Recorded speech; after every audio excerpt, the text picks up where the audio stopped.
Hello, good morning. My name is Mary Leonard. I'm the chair of the Department of Pediatrics, and it's my great pleasure to welcome you to Pediatric Ground Rounds this morning. We have a really wonderful presentation planned we know will be of interest to our community far and wide. But before that, let me just make a couple announcements. As always, I want to draw your attention to our upcoming Pediatric Grand Rounds. Dr. Tyson next week will talk to us about navigating contemporary contraceptives, and then we're really delighted to welcome our own Emily Johnston back to give Grand Rounds the following week. Emily did beautiful work here as a hematology oncology fellow on disparities in children with cancer. And please note the text code for today to get your CME credit. It is unique each week, and we will put it in the chat box for your availability. Next slide, please. Okay, and we continue every week the COVID-19 in Children seminar series, really wonderful series, really showcasing the incredible work going on this campus. And next, we're going to hear about COVID in the developing world. It'll actually build quite beautifully on a grand rounds that Paul Wise gave this spring in the very earliest stages of the pandemic. Next slide, please. We hope everyone has marked your calendar. It's planning for the 12th annual Pediatrics Research Retreat. As I mentioned last week, we're doing it a little bit differently this year. Not surprisingly, it will of course be virtual, but we're also going to do it over a 3-day period, hoping that really increases the possibility that people can attend. We're going to have a great presentations from our trainees and showcase much of the exciting work of our faculty, including some new faculty. And then the poster session will have discussions and Q&A. Next slide, please. This is the agenda, and just to give you a sense of how we're going to plan the 3 days, and there'll be a morning session, an afternoon session, and then a morning session. And you can see Dr. Michelle Monge-Disroth is going to be giving our keynote presentation for really incredible work that she's doing in brain development and oncology. And next slide, please. We really want to thank the Research Retreat Committee, all the folks here who've spent countless hours putting together this agenda, which simultaneously showcases and supports our most junior trainees, as well as giving a chance to interact with some of our senior faculty. Next slide. All right, well, this is really a momentous grand rounds. I think I was trying to think about my introductory remarks, and to have a distinguished speaker like Dr. Berwick introduced by a distinguished faculty member like Paul Wise in honor of Richard Bearman, it's quite a lot to try to capture. I'm going to have Paul give the presentation or give the introduction to our speaker, because Paul is the Richard E. Bearman Professor of Child Health and Society. And this is the first time this lectureship has been held since Dr. Bearman's passing last summer. And that really gave us a chance to reflect on what a visionary leader and advocate he was, and how instrumental he was in transforming Lucile Packard Children's Hospital into one of the nation's best. So we'll let Paul do those honors. Of course, I'm sure you all know Dr. Wise, but he's the Richard E. Bearman Professor of Child Health and Society and Professor of Pediatrics and Health Policy here at Stanford. He's also a senior fellow in the Center for Democracy Development and the Rule of Law and the Center for International Security and Cooperation in the Freeman Spogli Institute for International Studies at Stanford. And as I mentioned, he had another opportunity to introduce Dr. Wise when he gave grand rounds a lot in the spring. So with that, Paul, I'll pass it to you. Thank you. Thanks very much, Mary. The Richard Bearman Endowed Lectureship in Pediatrics was established in 2005 to honor Dick Bearman's service and leadership at Packard, and really on behalf of children's health worldwide. Dick passed away last year, but many listening today will remember well his many contributions to our institution, chairing both the boards of the Packard Children's Hospital as well as the Lucile Packard Foundation for Children's Health.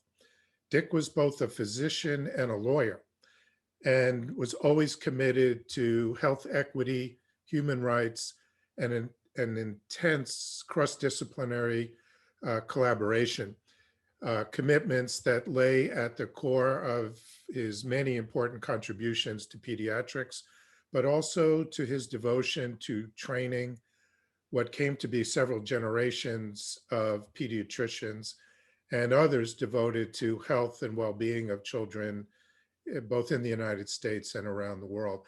I know he would have been delighted to know that Don Burke was our Bearman lecturer this year. Simply put, Don Berwick has been among the most important forces in the development of modern medicine's embrace of healthcare quality and improvement. Don was one of the first to transform management insights from diverse industries around the world into focused guidance for virtually every major healthcare quality improvement initiative in the United States over the past 3 decades.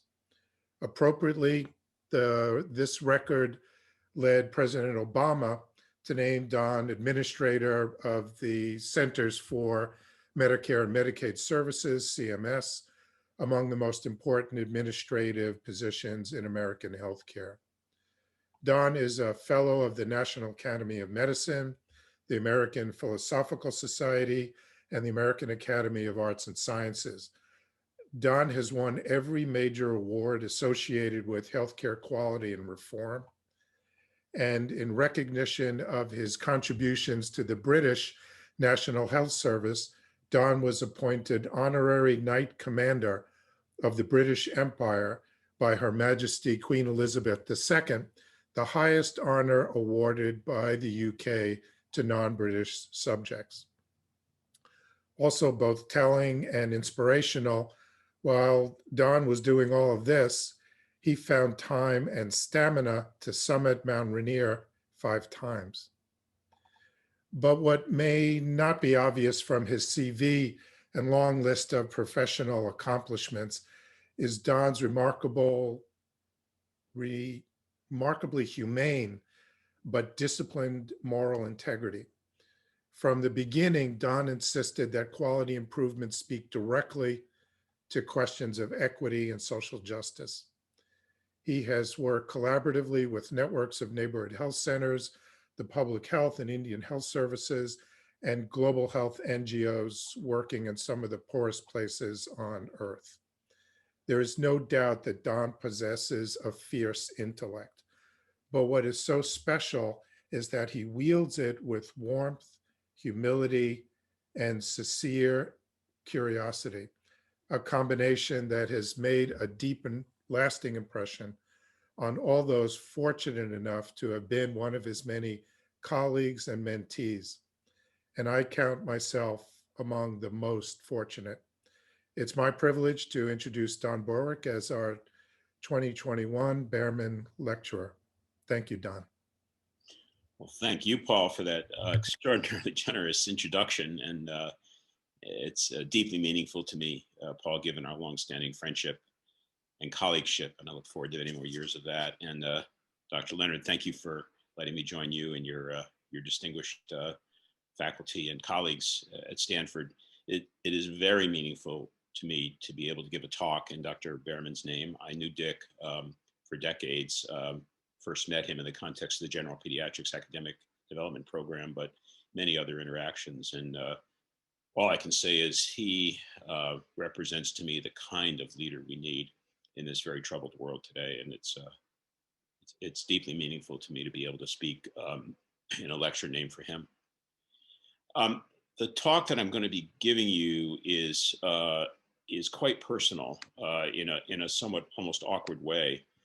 Because it doesn't really have an ending. I have been on a sort of personal journey for the past few years, which I'll walk you through. Hopefully it won't be as narcissistic as that sounds, but it's led me to some thoughts about where we are and where we need to go in healthcare globally and in the US that I find uncomfortable. It's uncomfortable because I'm not quite sure what its implications are, but let me walk you through it, and then I hope we'll have time for some questions and probing, because I think this is work that's unfinished. As Paul indicated, my career took a turn decades ago toward the problem of quality, improving quality. Quality just refers to the match between the work we do and the need we're trying to meet. And when one is disciplined about looking at that match in our work in healthcare, there are major problems. I've known that for decades. That's what drew me into the field, and I've been trying to find systematic ways to close those enormous gaps. This, as most of you know, this work took a remarkable turn in the end of the 20th century when the Institute of Medicine, now the National Academy of Medicine, had a committee on quality of care in America that I got to serve on. And it published 2 reports in 1999, the report To Err is Human, and in 2001, Crossing the Quality Chasm. These are landmark reports in my field. They are the chartering documents still for the pursuit of improvement of care and well-being of the people who come to us for help.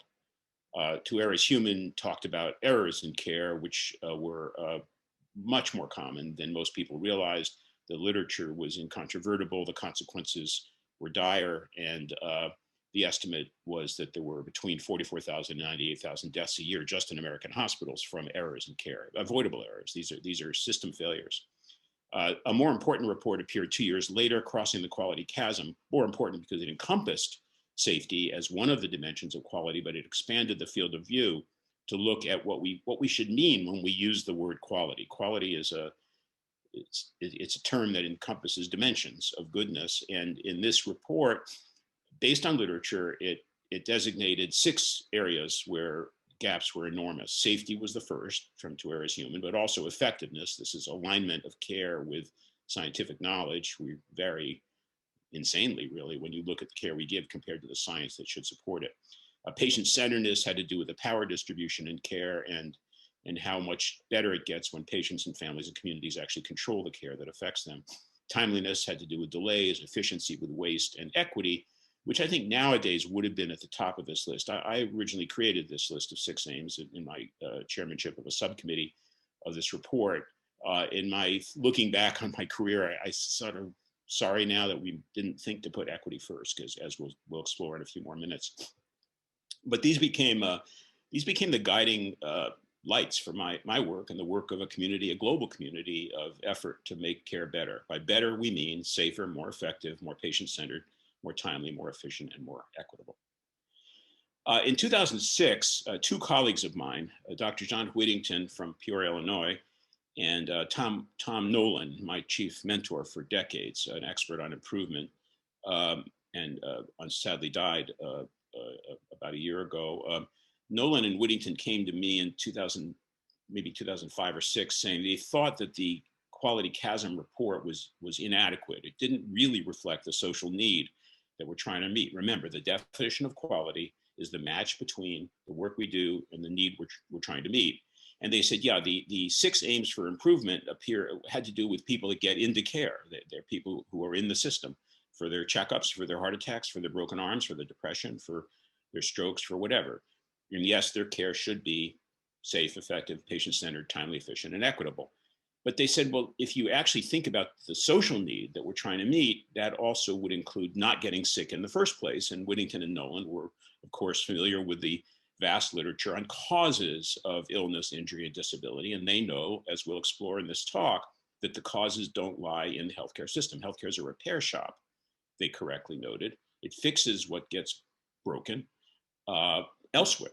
And those causes of illness, injury, and disability lie in the experiences of people where they work, live, and play in the communities.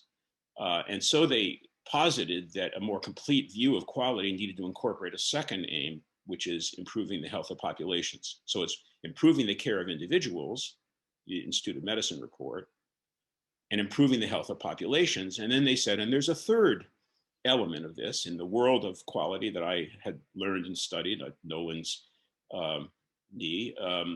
We in that world, we don't distinguish between cost and quality. Cost is a quality. And most systems have a lot of waste in them. Healthcare, that's very well documented. About at least a third of the money spent in healthcare is completely wasted. And that money is confiscated. It's taken from other places. Every nickel that healthcare spends comes out of the pockets of workers, one way or another. And those dollars have other uses. For workers, they can use it to send their kids to school or enjoy their lives. For corporations, they can use it to invest in their own futures. For governments, they can use it to invest in things that government do. But when healthcare takes the money, others cannot use it. And so they said the social need is to reduce the per capita cost of care. And this became the triple aim, which became a very sticky and widespread framework. I used it at CMS as the mission of CMS You can go to nations in the world that have now taken Whittington and Nolan's triple aim and mapped it into their national agendas. Better care for individuals, better health for populations, and lower per capita cost.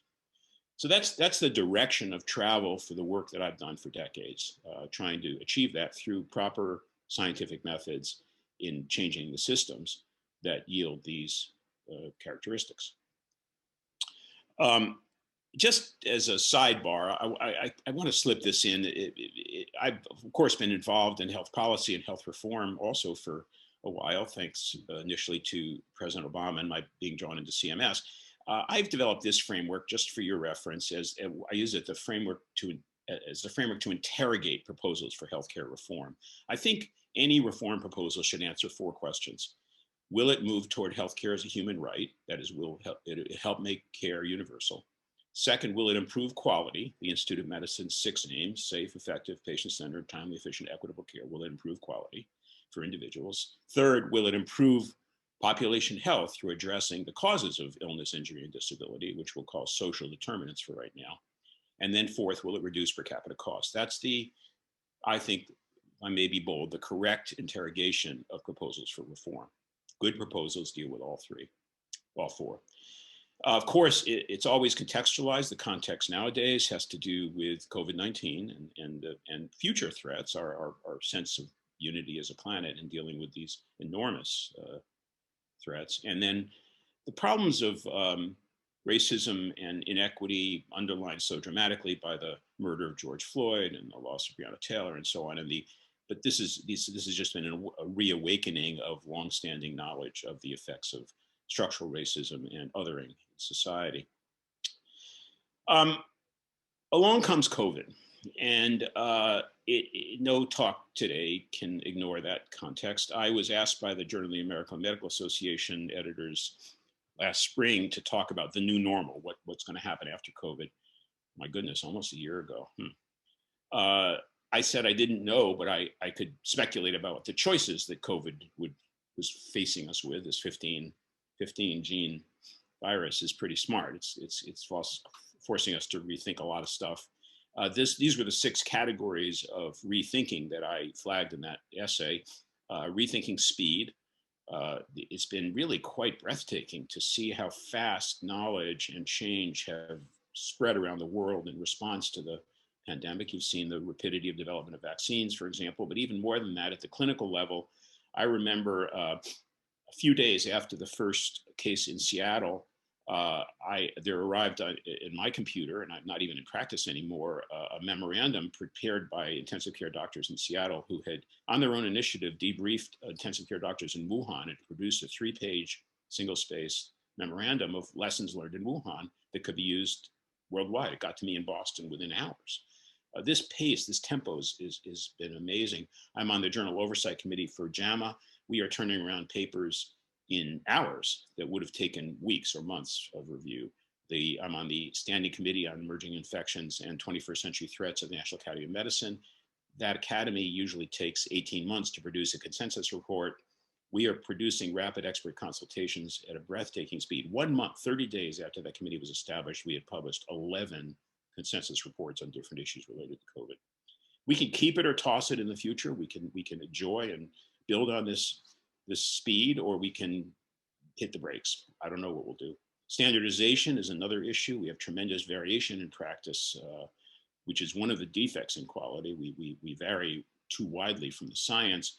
COVID has a different ethos. We have clinicians and organizations that I work with every day reaching across boundaries to say, what do you know that I don't know? What is the science? What's the best way to prone a patient? How do we use remdesivir?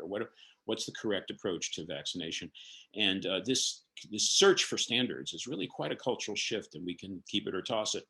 The third is the shift to virtual care, which we've been pursuing rhetorically for a couple of decades, but not doing much. And all of a sudden we're leaping from 5 or 6% virtual visits to 80 or 90% in some settings, which is actually calling into question some habits about proximity and periodicity. Checkups may not be as necessary as we thought, return visits, and a whole bunch of stuff we're doing that turns out maybe better ways to do it. We can keep it or toss it as COVID passes. Protecting the workforce, I'll come back to, but as you know, we got caught on our heels. We did not protect the workforce. It's requiring a lot of, there's a reckoning here to how we could have failed and what that means for the future. And we've broadened our view of the workforce if we've thought correctly. The workforce now so clearly includes the people that drive the vans and bring us the food and clean the rooms and support the society that supports the care. Preparedness is a whole other lecture, which I'm not going to deal with here, but we were rated very high. The United States was rated #1 for preparedness, 100% score, according to the UN indices of the mid part of the last decade.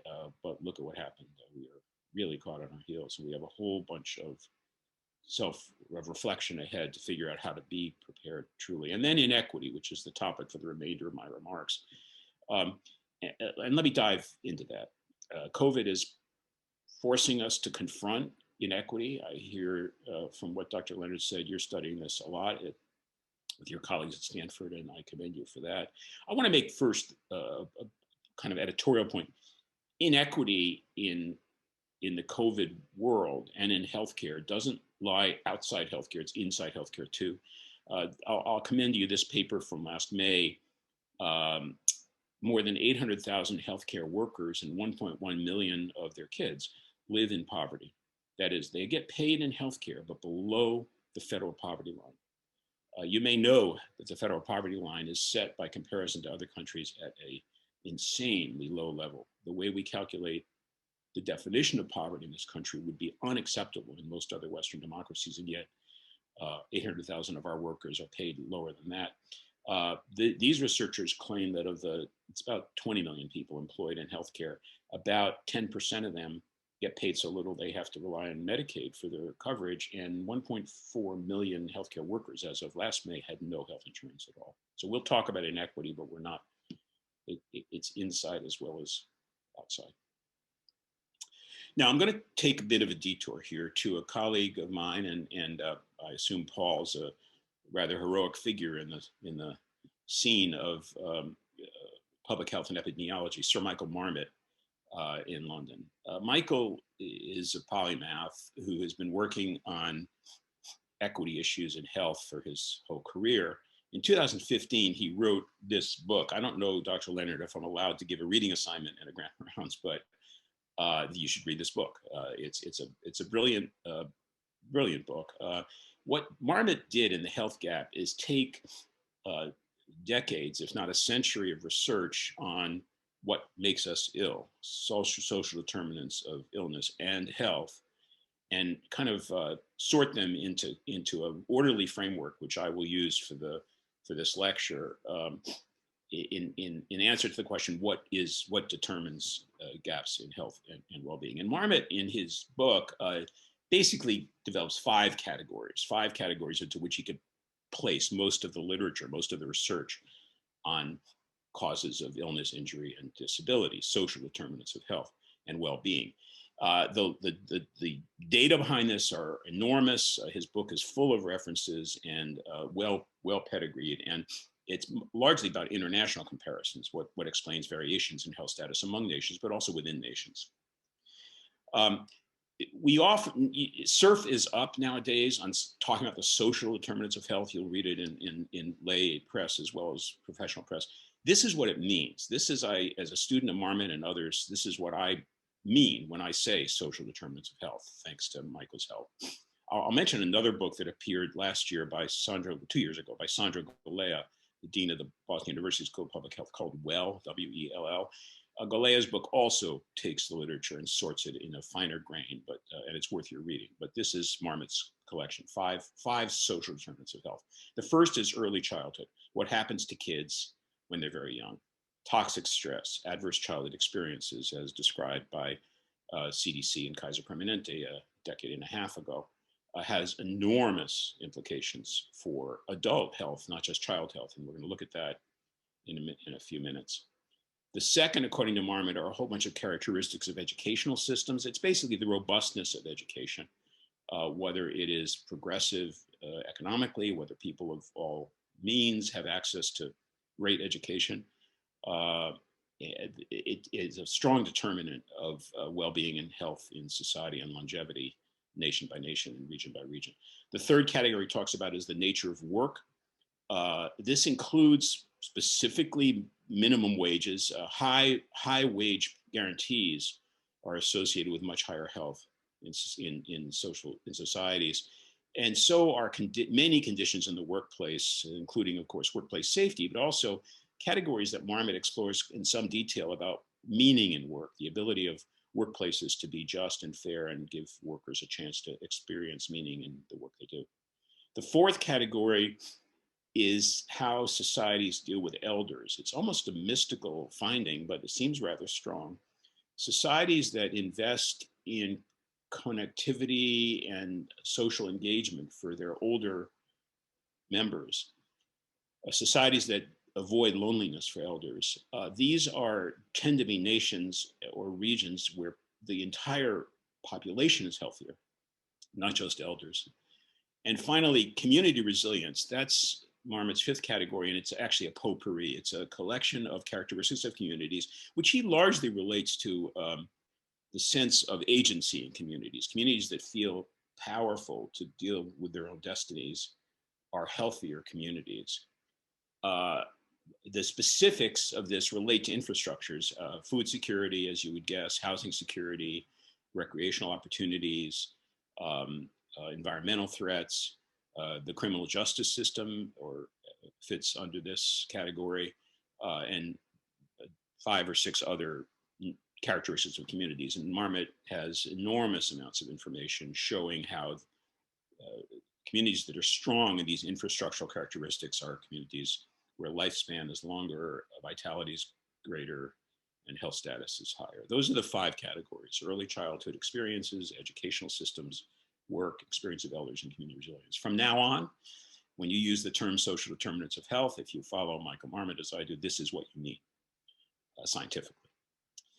To these, Marmot adds a 6th. This is his own interpretation, because he asks a question about why the variation in the causes of the causes exists. That is, why do some communities seem to have much better environments in which children to grow up, or stronger education systems, or workplaces where, say, minimum incomes are not just basic, it's adequate for basic life, they're adequate for talent development and strong experiences of development.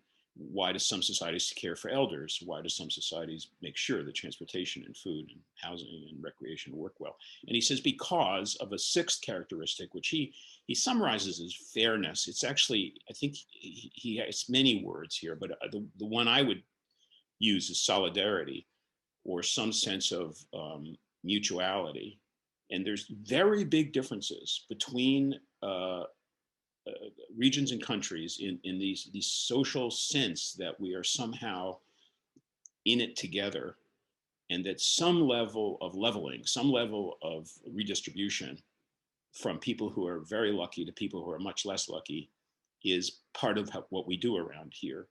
And Marmot goes so far as to call this the cause of the causes. What he means is he thinks that this sense of being together mediates investments and activities that improve social determinants and thereby health. And his summary, he actually has this twice in his book, is this: that inequities in power, money, and resources give rise to inequities in the conditions of daily life, which in turn lead to inequities in health. So I mean, looks like a political statement. It is, I guess, political implications, but the scientific finding is societies that invest in equity in power, money, and resources, this fairness thing, invest in such a way that the conditions of daily life, the social determinants, are modified to reduce inequities in health. You know, as I was thinking about this talk today and this quote, there's a point I want to make, which I'm sure I'd love to hear Paul reflect on at some point. One tends to think of this health gap issue as one of people at a disadvantage who are therefore less healthy, and how do we close that gap? Actually, if you read, I have a somewhat additional conclusion from reading the work of Marmot and many, many others. It's all about us all, actually. That is, you are not particularly fortunate, even as a wealthy and powerful person, to be in a nation where inequity is high, because your health status, your longevity, your vitality will be lower. It affects everybody. In fact, that's one of Marmot's main findings from his earliest research in the Whitehall studies. Marmot found that at every single level of income, at every single level in a power structure, you're better off than the people below you and worse off than the people above you, even at the 90th decile. So this is really not just about disadvantage. I think it may be about us all, and I'm serious. I'd love to know what Paul thinks about that. Now, I want to take a deep dive into social determinant number one, the experiences of children, early childhood experiences, just to give you a sense of the flavor of the literature and then the grievousness of the conditions in which we find ourselves. Let me say first that if you go to Marmot's list and you score the United States on these 5 main categories, the conditions of children, the robustness of our education system, the way we commit to workplaces, our elder care infrastructures and loneliness, and community infrastructures, we score poorly. You can't hardly find a page in Marmot's book of international studies of OECD nations, for example, in which we're not ranked at or close to the bottom on nearly every one of these. For some reason, this nation has not done awfully well on social determinants. $3.5 trillion in healthcare, by far the most per capita, almost by double in the world. So we are pouring money into the repair shop. When you look at the causal systems where we don't stack up very well, and I won't go through all the data to show you where we rank, nor can I yet say why we rank there, but it's true. Now, but let's take a deep dive on social determinant number one, early childhood. There is strong literature here. Many of your colleagues know it better than I do, but we have the work on adverse childhood experiences, toxic stress, and early conditions for kids. In California, just a couple months ago, your Surgeon General produced this astounding report called Roadmap for Resilience. It's a fantastic report. What the Surgeon General did was take the literature I'm talking about and put it into a big summary, and then reads it forward into implications for, well, if California wanted to have resilience for early childhood, what could it do? It's actually a wonderful resource. In that report is this table, which just makes the point better than I can about the assertion that Marmot makes that health and well-being in society is strongly connected to experiences of kids. Adverse childhood experience, it's a scoring system, which probably most of you know as well or better than I do, by Petrocelli and others. Kaiser Permanente and CDC produced it years ago, more than a decade. And it's just a count. It's the count of number of serious stresses that kids get subjected to, like exposure to violence or exposure to substance misuse or to other severe stresses. A typical cutoff is 4 or more ACEs. That occupies the literature a lot. So this is the odds ratio for adult disease burden, increased deaths associated with 4 or more adverse childhood experiences. And you look at these ratios: twice the heart disease, more than twice the cancer, accidents and injuries, chronic respiratory disease, stroke. Remember, these are adult health conditions associated with exposure to adverse childhood experiences as a very young child. If we take this forward and look at how we're doing, let's take a look at this article, which appeared in Health Affairs in last October by a multi-university consortium that maintains something called the Childhood Opportunity Index. The first author's from Brandeis, but it's a multi university system. This is the second iteration of the Childhood Opportunity Index. Childhood Opportunity Index is a rating of every neighborhood in America, tens of thousands of neighborhoods, by a nonprofit organization that creates these ratings through a multivariate model of the the robustness, the supportiveness of a neighborhood. There are dozens of arguments in the equation, but this shows you more or less the structure. It's ratings of education, ratings of the environment, and ratings of the social economic environment. To give you a simple version, these are two neighborhoods, hypothetical neighborhoods. Neighborhood A is a very low opportunity neighborhood. Neighborhood B is a very high opportunity neighborhood in this index. And so look at neighborhood A has much higher poverty rate, much lower enrollment in early childhood education, much less recreational opportunity, less food security, and worse housing stock compared to neighborhood B.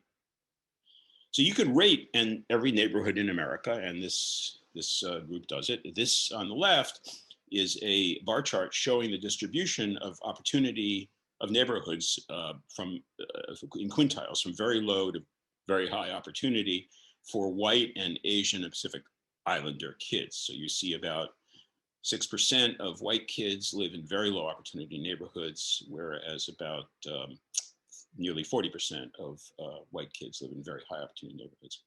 On the right is exactly the same distribution, very low to very high opportunity for Hispanic and African American. High levels of segregation of child opportunity by neighborhood, by race.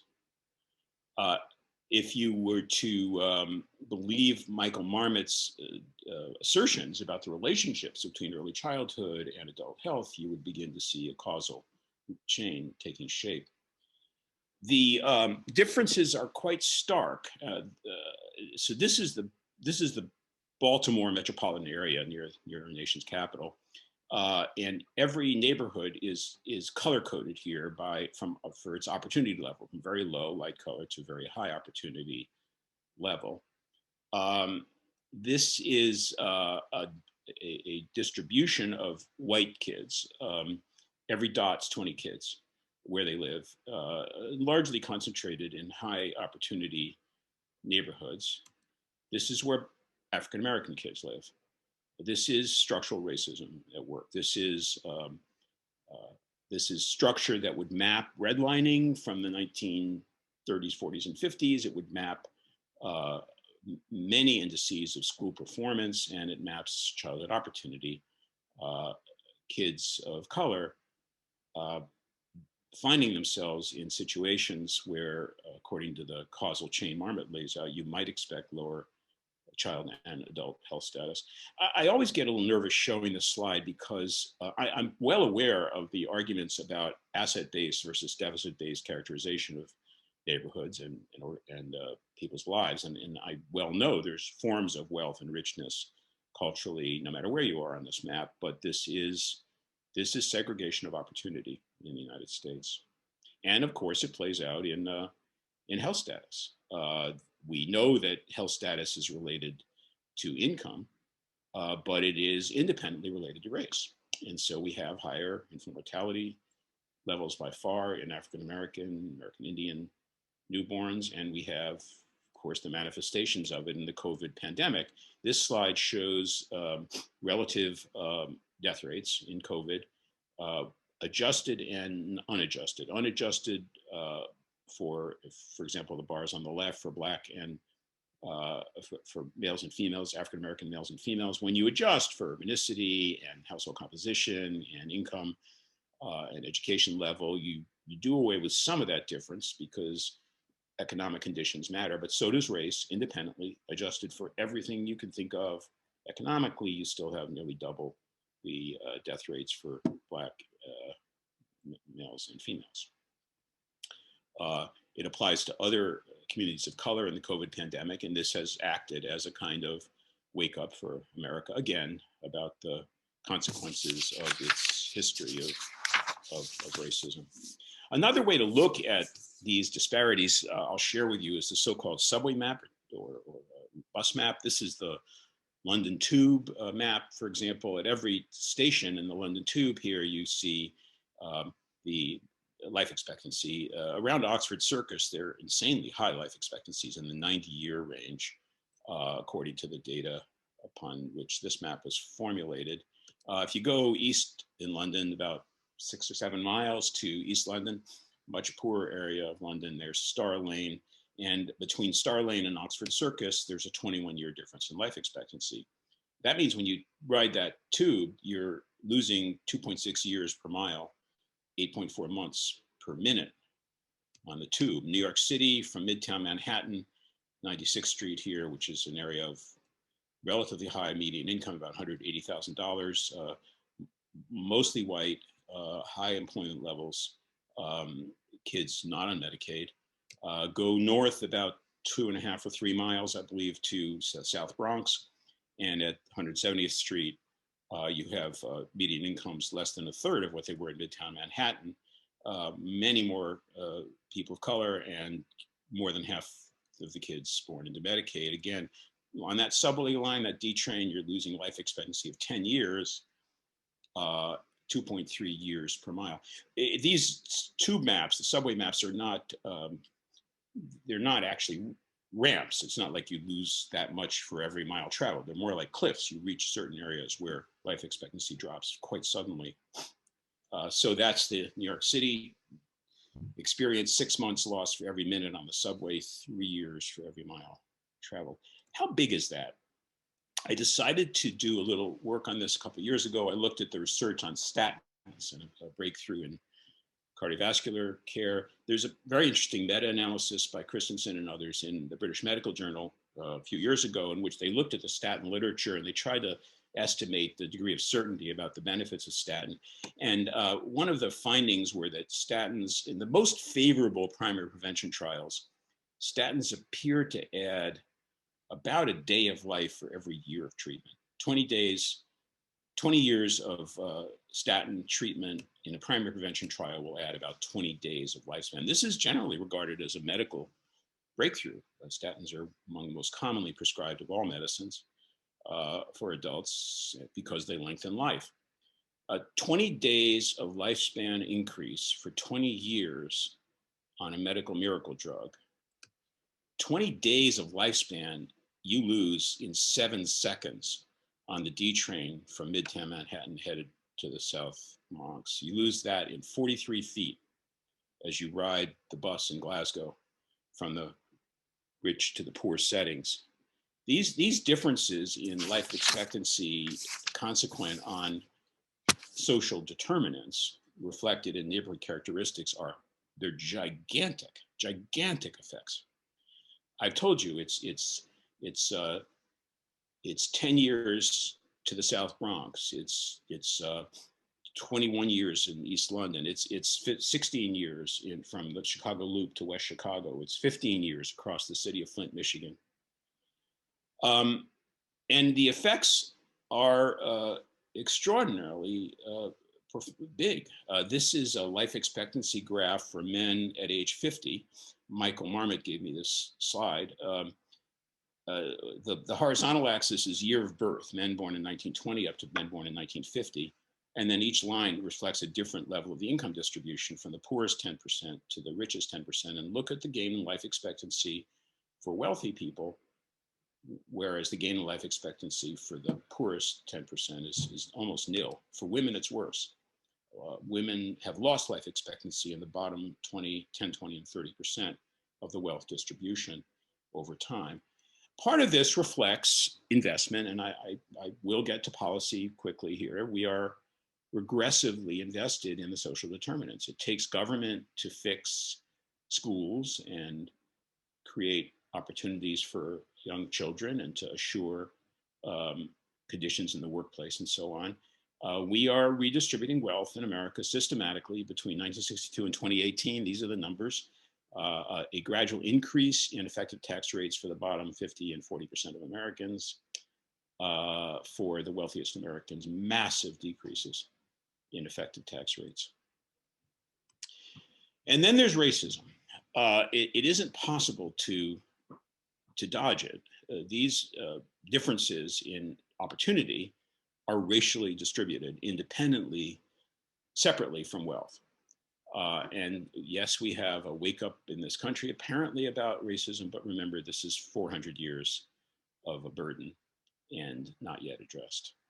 So look, I warned you that this was somewhat autobiographical, but let me take it to the final step here. So I've been studying this and learning about it for a decade or more, and more intensively in the past few years. And to summarize it clearly, we are not working on the causes of health and illness. We are working on a repair shop. This country is massively overinvested comparatively in fixing the effects of causes that are remediable, but we're not working to remediate them, not by comparison to other nations and not in proportion to the power of these problems.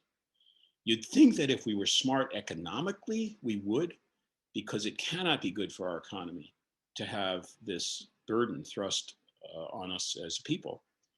But doesn't seem to be enough. We're not invested correctly economically. We're not invested correctly with respect to just international comparisons of health status. We don't seem to have the will to put resources where it would improve health and well-being. And I don't know what to do about it. I at this stage in my life, I watch this disparity and the science that underlies it, the firm science that underlies it, and feel helpless. Helpless to wrest from a confiscatory healthcare system the resources to invest where health really lies. No part of me favors rationing or limitation. I think everyone that could benefit from an organ transplant should get it. Everyone that should benefit from advanced cancer management should get it. There's no single part of me that believes for a moment that this nation should or ought to decrease its commitment to the best possible high-tech care to everyone that could benefit from it. I just don't believe that's necessary. But something has to happen here if we were to act morally, if we were to actually to say, if we can't find the will economically and we can't find the will politically, we have to check a moral compass to get invested in health. And that will require a change in strategies of progressive public policy taxation and I think discipline for the healthcare system. I'm serving on a Gates Foundation project, a massive project to help improve middle schools and high schools in America in stressed areas. And I'm so moved by what teachers and school leaders are trying to do with pennies to our dollar. Healthcare is wringing its hands because it can't get the money, even more money than its current 18% of GDP. While I watch schools struggle to find the money to buy basic supplies or to support kids in this COVID pandemic, something's off kilter here. So that led me to this rather stiff-necked suggestion, which is I think we need to return to morality as a guide. And by we, I mean healthcare. I wish I could make us feel guilty enough to insist on change of these social determinants, and generous enough to give up resources to return resources to where they could make a difference. These are the 7 components that I just wrote down as what a morally determined campaign for health would look like. The first is we would assert human rights in this nation. This is a country that has stood aside from the UN nexus of declarations of human rights. We have not ratified the Convention on Rights of Children, Convention on Rights of Migrants and Families, Convention on Rights of Women. We have stood aside as almost, I think, no other Western democracy has done, from becoming signatories and active participants in the human rights regimes of the world. A particular human right still eludes us. We are alone now in developed nations in having not made healthcare a human right in this country. 30 million people not insured, 50 or 80 million with inadequate insurance. We live with it, we watch it, we fret about it, we eat at the edges, but we have not taken the step to make healthcare at last a human right. Climate change is a massive public health threat. I'm learning more and more about it as I get more involved with the National Academy of Medicine, but we should be in a much more aggressive position trying to lead globally to reverse climate change and to decarbonize. Healthcare is a massive contributor to carbon load in this planet. There's plenty to do about it, and we should be leading by example. The criminal justice system offends me in a way that I almost can't explain. I don't understand why it's got my attention so thoroughly, but I wrote a piece in JAMA that appeared this Monday about the travesty of failures of quality in the health systems in our prisons and jails. But that's just the beginning of the problem. Instead of a restorative justice system, we have the new Jim Crow, as Michelle Alexander's book puts it. We've 2.3 million people in our prisons chronically, 10 million cycling through jails. Now, 70% have mental health or substance misuse disorders. 7-to-1 ratio of Black to white, 5-to-1 of Latino to white. We are living with a nearly thoroughly broken and certainly inadequate and non-healing criminal justice system. Immigration reform offends me. Paul's an expert on this, but I am sick and tired of violence at our southern border. Hopefully that will end now, but we have a step forward to take to compassionate immigration reform in this country that we have not taken. We have about, I think, 40 million people in food insecurity minimum in this country, 17 million children as of the last data I saw. We have hungry people in the richest nation on earth.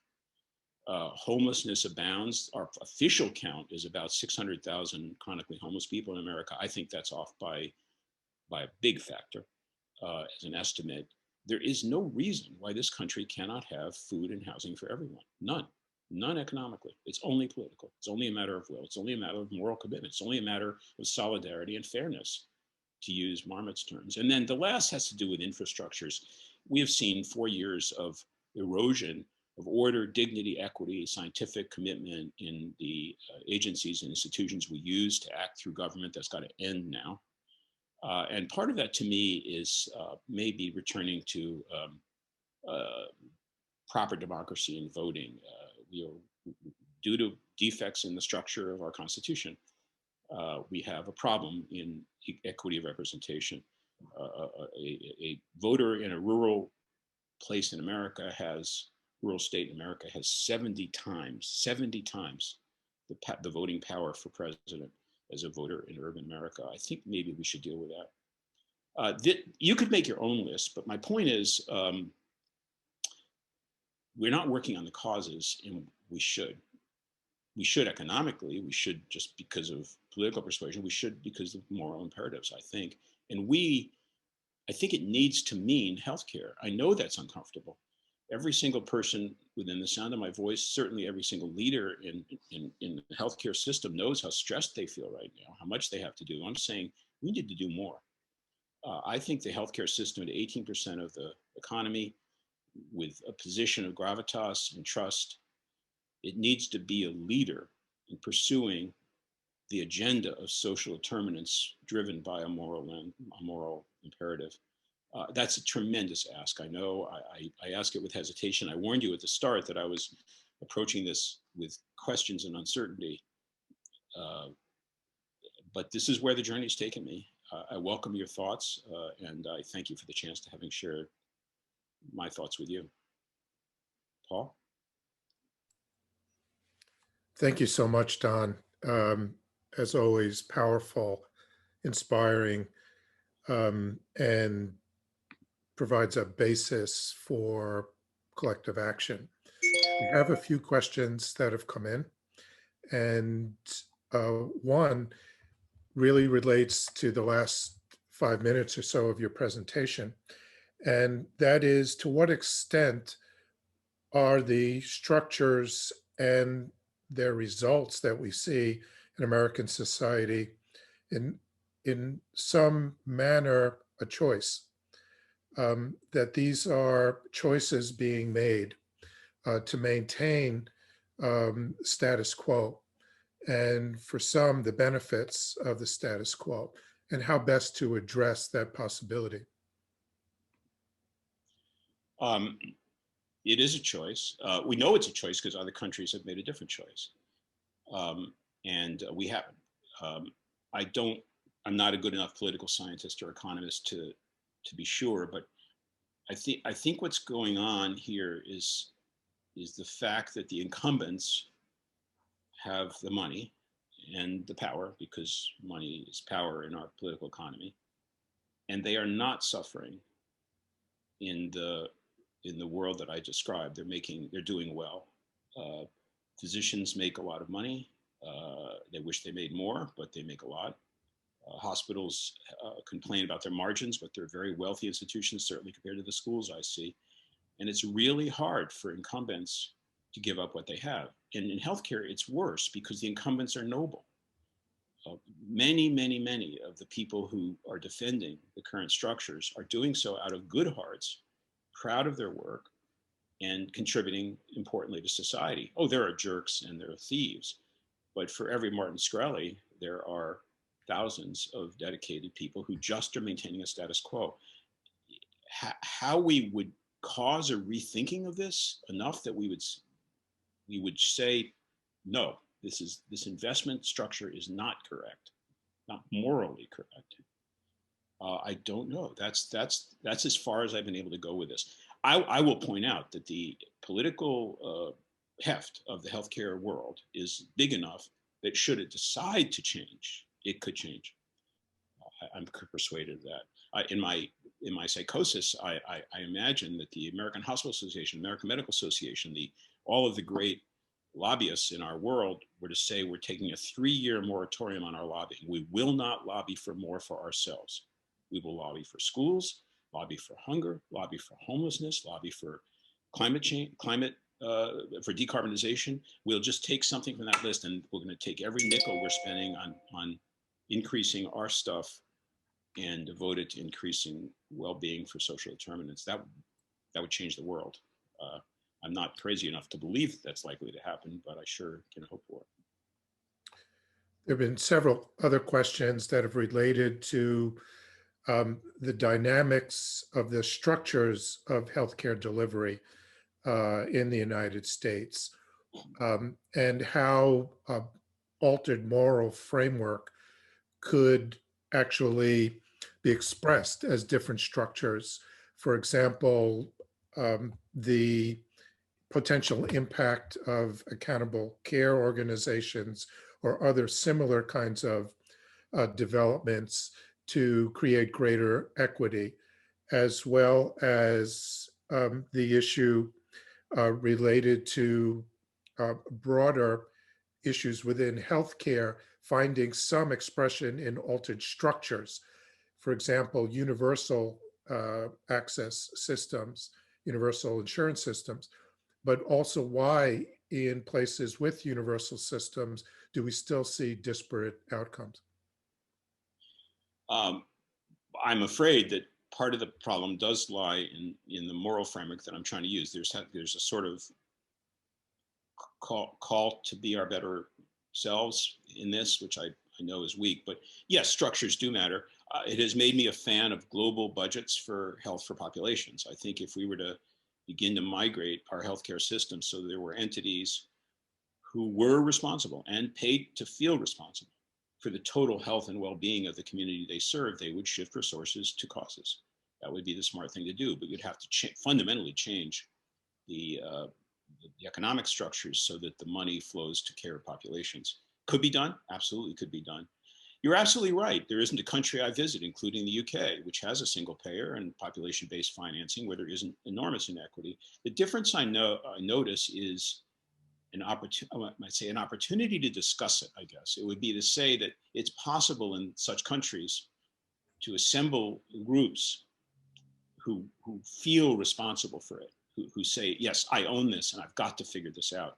For example, in the British National Health Service now, there's a very interesting move, just actually accelerated this week, toward what they call integrated care systems or integrated health systems, ICSs or IHSs, which is exactly what we're talking about. It would be a place-based, population-based delivery of care, but organized around the health and well-being of the population with a single pooled budget. Government doesn't have to do that. It can be done in the private sector, but we don't have that right now. We have a fragmented system that is much more oriented toward funding the status quo. But Paul, I think will building, I don't know, I think will building has got to be part of this. I think we've got to take a breath and see if this is the nation we really want to be. And when Marmot, all said and done, comes back to fairness as a social characteristic, I guess I want to go for that. I wish you could sit with me listening to these school leaders struggling with how to get kids who are in trouble out of trouble. And I don't think we'd be there very long before you'd start to say we got to help. Well, Don, the hour is up, and unfortunately, of course, these questions continue to come in, and we would, of course, continue to benefit from your insights and motivation for many hours to come. But I do want to take the opportunity to thank you again for this very important and powerful presentation.